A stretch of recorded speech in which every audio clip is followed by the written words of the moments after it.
Chapter 1: The Broken Key. The black expanse of the Aetherium Fringe wasn't empty. It was full of ghosts. Ghosts of forgotten wars, of civilizations crumbled to dust, of aspirations that burned bright and then guttered out in the cold vacuum. And for Captain Elara Vance, it was home. A home born not of choice, but of necessity. She navigated its treacherous currents not with a map, but with a cynical pragmatism forged in fire, and a quiet longing for a past that was forever out of reach. Her ship, the Stardust Drifter, an old light freighter held together by ingenuity, grit, and perhaps a touch of defiance, was her sanctuary and her prison. Tonight, it was leading her deeper into the fringe than even she preferred, chasing the ghosts of a lucrative salvage job. A job she couldn't afford to refuse. Another day, another void-forsaken corner of the galaxy. This one even less appealing than the last. The Glittervale Nebula, they called it. More like the toxic Snot Rag Nebula, if you asked me. Full of ionized gas, rogue asteroids, and enough radiation to make a grav leech glow. Perfect place for the Galactic Concord to dump their garbage. And, apparently, their prison barges. The Stardust Drifter purred beneath me, a surprisingly comforting rumble. She might look like she'd been through a cosmic blender, but she had heart. More heart than most people I'd met out here, anyway. And definitely more reliable. Glittervale. What a joke. It's a convenient dumping ground for the Concord. Keeps their messes out of sight, out of mind. No one asks questions out here. Which is exactly why I'm here. And why they called me. A voice crackled over the comms. Drifter, you reading me, Vance? You on approach? Loud and clear, Jorik, I replied. Just entering the fun zone. Your intel better be solid on this one. My shields are already complaining about the atmospheric interference, and we haven't even seen the barge yet. Solid as grav steel, Captain, Jorik assured me. Derelict GC, X7, Sector Delta 9. Been adrift for 3 cycles. No active transponder, no life signs. Just waiting for someone with the guts, and the tech, to crack her open. And that, my dear Vance, is you. Right. And the credits? I asked. They still reflect the high-risk, extremely illegal clause we discussed? Always, always. Half up front, half on delivery of the core. Just like we agreed. Don't worry, Vance. This one's a goldmine. Political prisoners, high-value targets. The kind of data certain factions would pay a king's ransom for. And what about the Concord? I pressed. You sure they've written it off? Absolutely. Too much bad press. Plus, she's too far out in the fringe for their regular patrols. Think of it as a forgotten toy. Just waiting to be played with. Now, get to it, Captain. Jorik out. A forgotten toy. That's what they always say. Until you pick it up, and it bites you. My gut twisted, a familiar knot. Jorik was always good for a job, but his jobs always came with complications. Usually of the explosive variety. Still, the credits were good. And the Stardust Drifter needed new hydrocoils. Badly. And a new navigation array. And maybe, just maybe, I needed to forget something for a while. Salvage was good for that. It kept you busy. Kept you from thinking. The nebula pressed in, a kaleidoscopic soup of gas and dust. Beautiful, in a deadly kind of way. Enough to scramble most sensor arrays.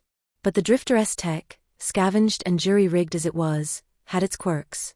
Its old, analog systems sometimes cut through the digital noise the newer Concord ships struggled with. A relic of an older era, just like me. Come on, you ugly pile of space junk. Show yourself.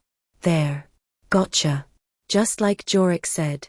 Big, ugly, and dead as a grav slug. GC, X7. A fortress designed to hold the worst of the worst. Or more accurately, the inconvenient. The ones who knew too much, or defied the Concord too loudly. They built these things like dreadnoughts, then just abandoned them. Convenient. No power signatures. No life signs. Hull integrity. Compromised in several sections, but mostly intact. Air pressure holds in key areas. Good. Means less wrestling with environmental suits. And less chance of getting spaced by an unexpected decompression. Just a little atmospheric disturbance. Nothing the Drifter can't handle. That's odd. Faint energy signature. Something deep inside the core structure. Not Concord tech. Not power. More like a residual hum. Like a tuning fork vibrating on a frequency too low for most sensors. That's not a malfunction. That's something else. It almost looks like a pattern. Like a language, but not one I know. Not a living one, anyway. It reminds me of the whispers. Whispers of the void. My imagination, probably. Radiation from the nebula playing tricks. Get a grip, Vance. Just a job. Just salvage. Docking was always the easy part. It was what happened after that usually went sideways. Especially on a ghost ship. Especially on a Concord ghost ship. They don't just abandon these things without leaving a few surprises. Okay, Stardust Drifter, I murmured. Keep an eye on things. If anything twitches, give me a heads up. No heroics, just a simple data retrieval. In and out. Affirmative, Captain, the Drifter's synthetic voice replied. Monitoring all internal and external frequencies. Atmosphere stable in Sector A7. Trace radiation levels within acceptable parameters for sustained exposure. The Drifter's AI, a slightly sarcastic but fiercely loyal program I'd salvaged from a pleasure yacht security system, was usually a welcome presence. But even she couldn't banish the chill that permeated the abandoned corridors of the GCX-7. Just like I remembered, I muttered. Always so hospitable. The layout was familiar. I'd seen enough Concord blueprints, legitimate and otherwise, to navigate these tombs in my sleep.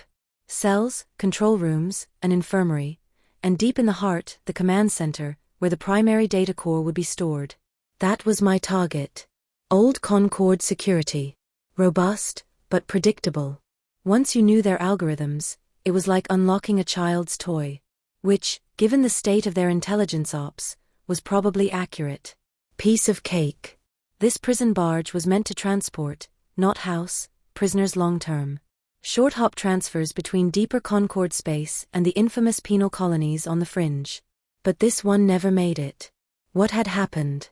A system failure? A prisoner revolt? Or something more deliberate? The Concord wasn't above losing evidence. Empty. All of them. Good. Less chance of finding a surprise party. No bodies. That was unusual. A prison riot, even a catastrophe, usually left a mess. A very solid mess. But this was too clean. As if everyone had simply vanished. What in the? I whispered, sweeping my light over a wall. Someone had etched a crude symbol. Not just a random prisoner scroll. This was a symbol. A very specific one. One that made the hairs on the back of my neck stand up. It was a variation, a crude imitation, of the symbols I'd spent years trying to translate. The symbols of the architects. The symbols that ultimately led to. No. Don't go there, Vance.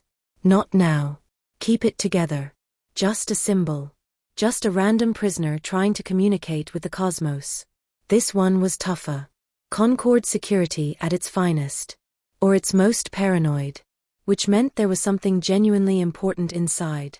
Beyond just a list of names. Made it. The hum. It was definitely coming from here. From deep inside the core structure of this very room. I connected the data extractor. Let's see what juicy secrets you're hiding, old girl. Standard protocols. Political prisoner manifests. Shipment logs. Maintenance reports. All very dull. All very Concord. Until. What the? That's not a prisoner manifest. That's a fragment. Of a star chart. Labeled with glyphs. Untranslatable. The same symbols I'd found years ago. The ones that started all of this.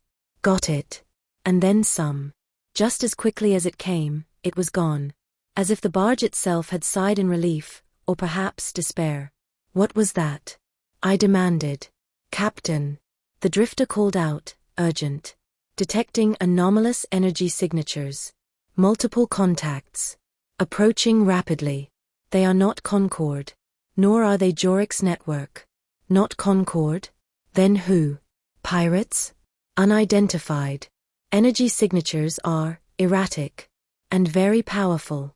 They appear to be boarding the barge through a breach in the stern section. Recommend immediate extraction, Captain. Damn it. Just as I thought. Nothing is ever easy. Full power to engines. Detach clamps. Now. Clamps disengaged. Undocking complete. Warning, Captain. Multiple energy signatures converging on our position.